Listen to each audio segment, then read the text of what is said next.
All right. So, guys know what these are? So they're coffee filters. So in a traditional coffee pot, you pour water in the back, and then there's like a thing you put this into, and you put the coffee grounds in it, and then the coffee maker pours hot water over these, and the hot water goes through these and then comes out the bottom into the pot. So it's a coffee filter. Okay? So because you don't want the coffee grounds like in your coffee cup. They're not delicious, by the way. They're very yucky. So one thing that... Well, hold on. I had to print my car registration. Sounds like an adult problem, right? Doesn't it? Tell me what you notice about this as it falls. What did you notice about the speed? What's that? Slow. It is slow. More importantly, although slow is a good answer to that, what do you notice about the speed compared to, let's say, the speed of this golf ball as I drop it? They both start with 0 speed. It stays pretty consistent. That's right. If you watch the ball fall, it speeds up the whole way down, true? But if you watch the coffee filter fall, what do you notice about it? It falls at a constant speed. So let's compare these two ideas. So I'm going to want you to draw a little bit. All right, so get out your drawing material.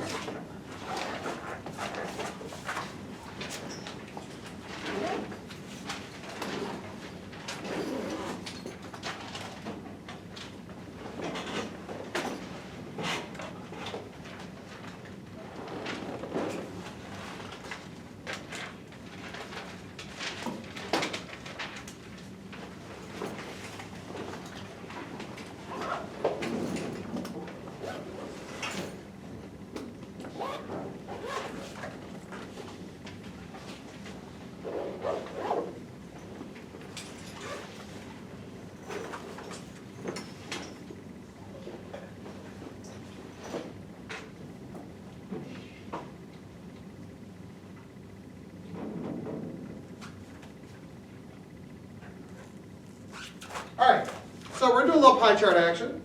Okay, we'll do a little pie chart action. Let's do for the golf ball because I think it's a little bit easier to understand.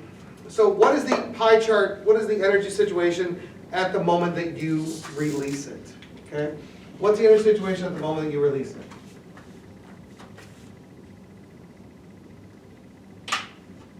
Listen, you're going to have to talk. 0. So the speed is 0, but there has to be some energy there, doesn't there? Or no? Yes? Isn't it all gravitational for the first two? I mean, not the first two, that would be the first one. So we have some gravitational energy. Yes, this is all gravitational energy. And how do we know that? Oh, I did the wrong one. Okay. It's all gravitational energy because it starts from some large height up above the ground, true? But is it moving? No, so no kinetic energy. Any springs or rubber bands or anything? No, so no elastic energy. And it hasn't moved through the air yet, it hasn't rubbed on anything yet, so I'm good with that. This one over here, we'll get this in a second. All right, what about this next one? Okay, it's fallen about 1/3 of the way down. So what happened to its gravitational energy? What, some of it's gone, so it's like a quarter thermal? Well, this is I mean, not interesting thermal, because, kinetic. yeah, so we still have about 2/3 of our energy is going to be gravitational. Okay? But this ball is speeding up as it falls, true? So where'd the energy go? The kinetic.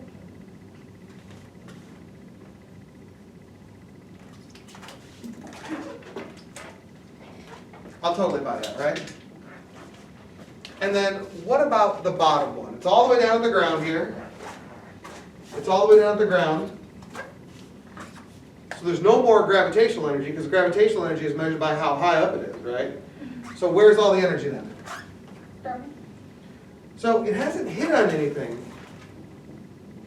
So we get thermal energy if there's rubbing with friction, or maybe it's rubbing on the air. Maybe we're generating some thermal energy here, but we don't notice it. Okay? We don't notice it. Then all go to kinetic energy.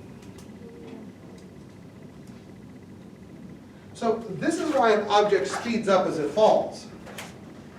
It's because all the gravitational energy is getting converted to kinetic energy by the gravitational field. And so we have this exchange between gravitational and then kinetic energy. Is that cool? So if you look at the amount of kinetic energy, remember the kinetic energy is related to the speed.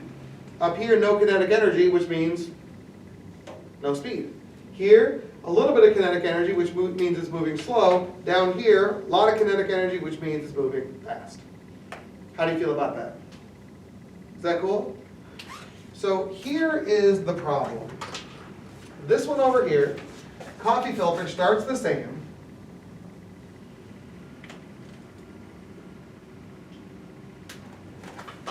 We know it picks up some speed. Okay.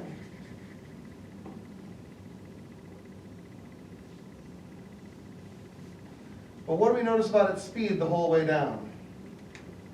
It's the same.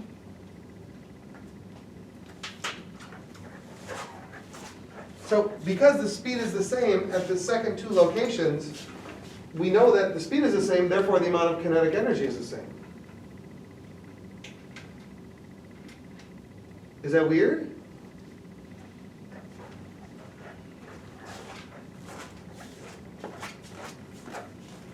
But if I look at this, the gravitational energy of these two is the same.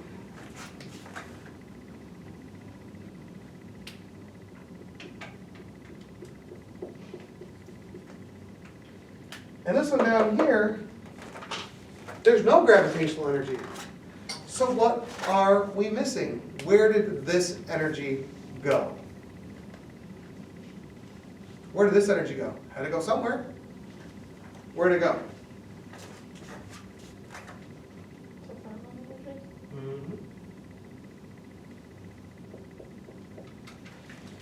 So when we're talking about light objects like this,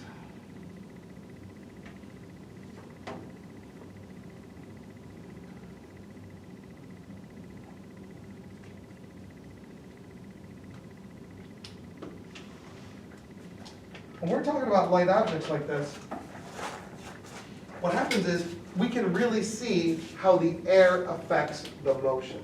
Okay? We can really see how the air affects the motion. And so, when I look at this, I know my gravitational energy is decreasing, which means my kinetic energy is increasing, and my object is speeding up. This one, the gravitational energy is decreasing, but the kinetic energy is staying the same. And the reason that is true is because as it falls, it's rubbing on the air because there's a really big surface area. And that rubbing on the air, that air resistance, causes thermal energy to be generated. And so any decrease in gravitational energy here, between here and here, what's that? Was that a monster? It was a monster. A decrease in the gravitational energy, it gets converted to thermal energy. And that's why we don't. Now, what I like about this, okay? What I like about this is, if you were to look at, let's say, a force diagram for this ball as it falls, right?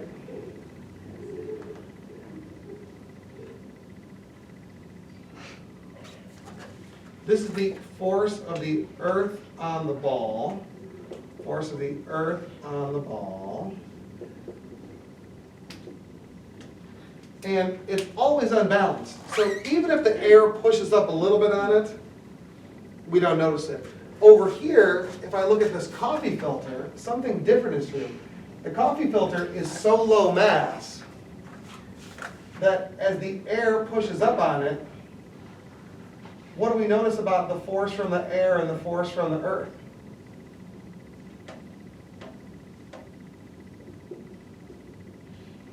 what do we notice about those two forces? Equal. Yeah.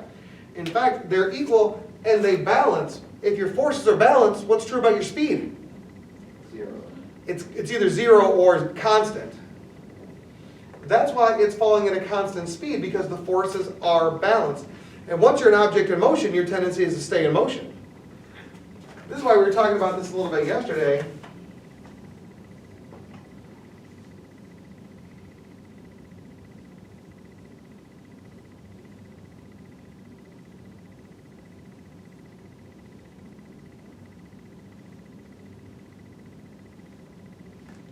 If you were to step out of a helicopter,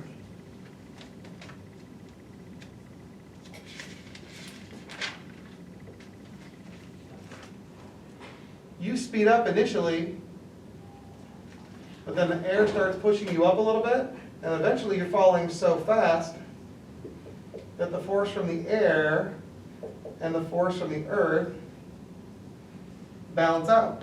Oh, forgot his numbers. And so here, you speed up a lot initially, you're still speeding up a less, and then eventually you're just falling at a nice constant speed. Yeah? I'm sorry? Yeah, I don't care. So if you jump out of an airplane, you speed up initially, but you don't speed up the whole time until you hit the ground. You speed up until you're going about 120 miles per hour, and then that's it. You don't speed up anymore. So even if you fall from like 10,000 feet, you're not going any faster than you were in the first couple hundred feet. You just stay at the same speed the whole way down. Eventually, if you pull your parachute, you slow down, which is good. That's why you need parachutes. But yeah, it's the same reason why if you throw like a penny off of like an Empire State Building or something like that, that's what I say. Is that going to kill you? Well, no, because the penny just speeds up a little bit in the beginning, and then after that, it falls at a nice constant speed, and it's not very fast. It's only like 12 miles per hour or something like that. Same with raindrops. Raindrops, they form in the clouds, and then they speed up as they fall, but they only speed up a little bit, and then they hit the air balances out the speed. And so raindrops fall at a nice constant speed too, which is cool. Yeah? Of course, I don't care.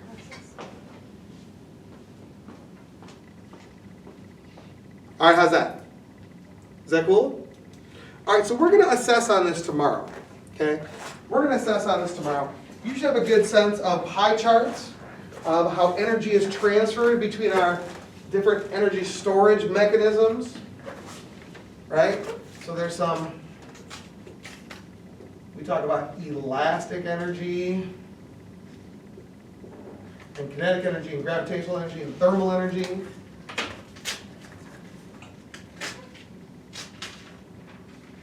Is that cool? Who wasn't here yesterday? You weren't here yesterday. You weren't here, you weren't here. You guys want to do the bowling ball?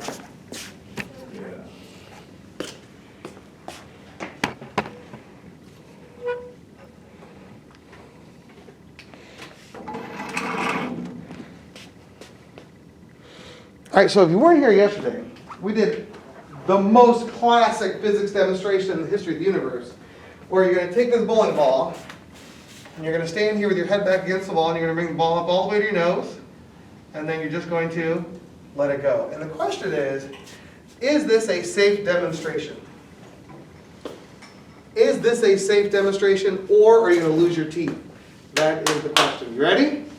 Let's go. He wasn't as ready as he said, but this is great. All right, so here's what you're going to do. So take the ball. Now, you're going to go back to the wall. Okay, put your back all the way out. Good. Like sideways or like face? So you're facing this way because you want your back all the way out. Good. So put your head all the way back. So you're touching. Bring the ball up to your nose. Good. Now, what should he definitely not do? Push it. Move. Yeah. Do not push it, because then you're adding energy to the system, right? And then it might swing back a little too far, and keep your head all the way back. All right, go ahead. Whoa! Clap for Preston. Great job. You want to do it? Sure. Yes, she does. This is classic physics. I can't believe everybody doesn't want to do it. All right, good. Put your head back in. There you go, perfect. All the way up to your nose, all the way up. You got it? Your head back, and whoa! Oh my gosh, unbelievable. Clap for Elise, please. Who else in? You don't have to, there's no peer pressure here, but if you want to do it, this is your moment. I'm good. So, safe demonstration or not? Yeah. Why? Because it never hits if you do it right. Why not? I mean, that is the question, right? Why isn't it going to hit you?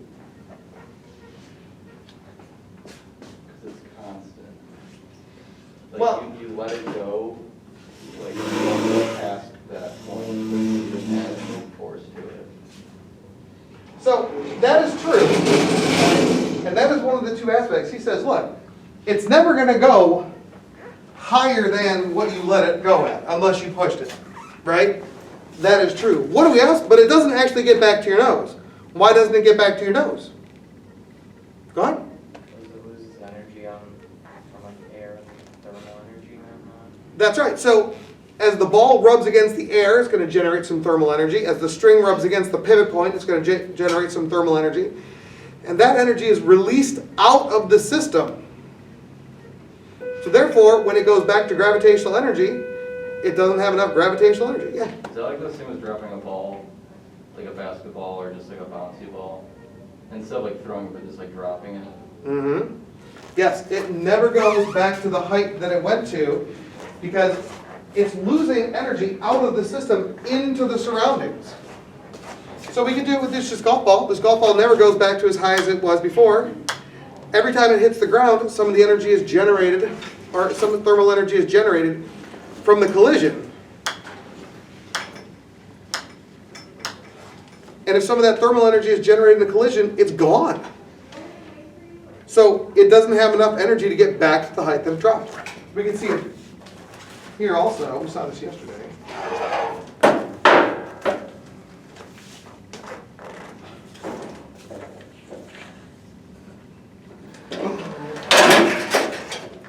See those cat-like reflexes? That was amazing.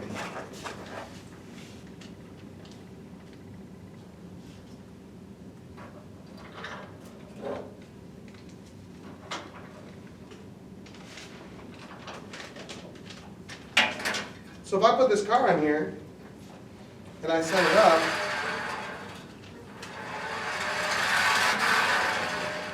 it never goes as high as it did before.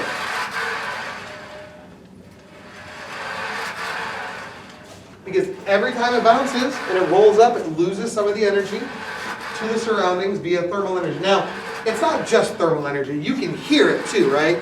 This sound energy is also goes out to the surroundings. Mailman.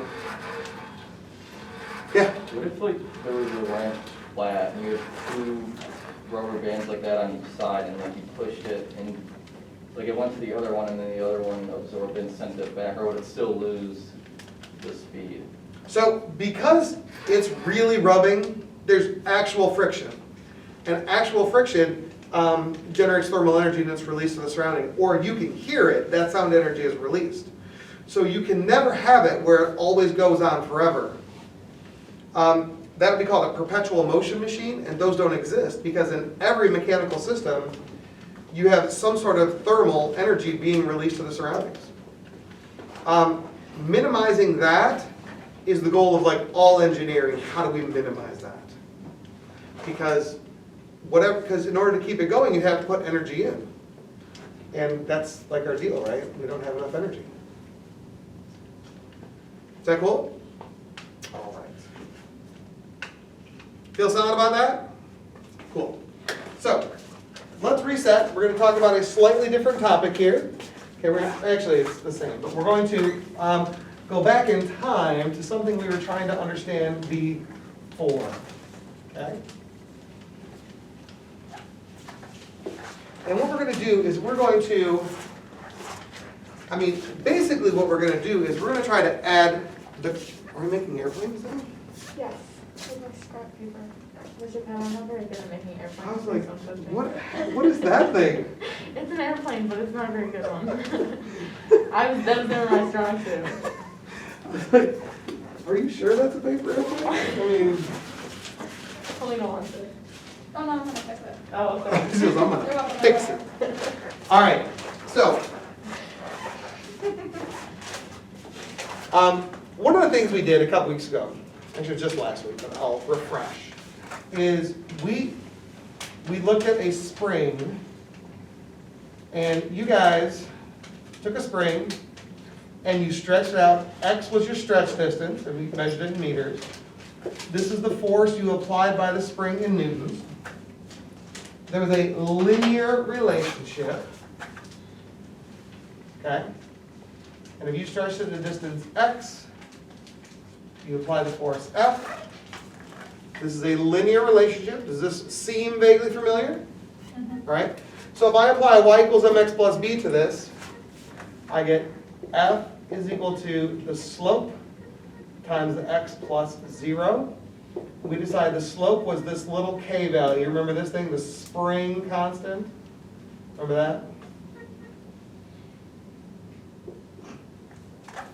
Okay, does that seem vaguely familiar? Now, somewhere on this graph was the energy. Try to flash back. Where was the energy on this graph? Go ahead. Shaded below the line. It is the area that you shade below your line. That is correct. So we said the energy is equal to the area, which is 1/2 the base times the height, which is 1/2 Fx. Now what I like about this is it's 1/2 the base times the height. Is that cool? But what's interesting to me is that you have an expression for F right here. True? Yes. So if I plug that one into here, I end up with 1/2 little kx times x, which means I have 1/2 kx squared. And this is the formula for elastic energy. So even if you looked it up, say, what's the formula for elastic energy? You'd be like, oh, it's 1/2 kx squared, where k tells you how tight your spring is, and x tells you how much you compressed it or stretched it. Is that cool? All right. Now,